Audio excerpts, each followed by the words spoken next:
రాత్రి బాపట్లో కురిసిన వర్షానికి, ఈదరగాలులకి నాకైతే అసలు నిద్ర పట్టలేదండి. ఎందుకు అంటే పెద్ద సైక్లోన్ నుంచి బయటపడ్డామనిపించింది. తెల్లారితే బావుండురా, సూర్యుడిని చూస్తామా అన్నంత భయమేసింది. ఎందుకు అంటే ఈదరగాలులు, చెట్లన్నీ అటు పడిపోతున్నాయి, పైకి లెగుస్తున్నాయి. ఇల్లిల్లు కొట్టుకుపోతాయేమో అన్నట్టు అనిపించింది. ప్రకృతి వైపరీత్యాలంటే ఇవే అండి. ప్రకృతి శాంతంగా ఉన్నంత సేపు మనిషి చేసే వికృత చేష్టలన్నీ గమనిస్తూ ఉంటది.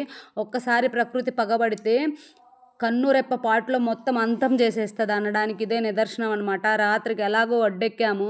అంత సైక్లోన్ నుంచి బయటపడ్డాము. చెట్ల వరకే పడిపోయాయి. ఇల్లు లేసిపోయి మనుషులకి ఎలాంటి ప్రాణ నష్టం జరగలేదని నా ఒపీనియన్ అనమాట. కాలం అంతా గమనిస్తూనే ఉంటదండి.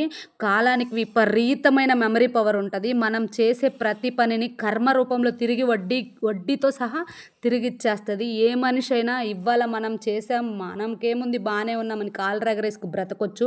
మనం చేసే ప్రతి చెడు వెనకాల దేవుడు రాసే ఒక చిట్టా పొద్దులుంటాయి. అవి మాత్రం ఎవ్వరు దాటలేమనడానికి నాకు రాత్రొచ్చిన సైక్లోనే ఒక నిదర్శనం అని చెప్పొచ్చు.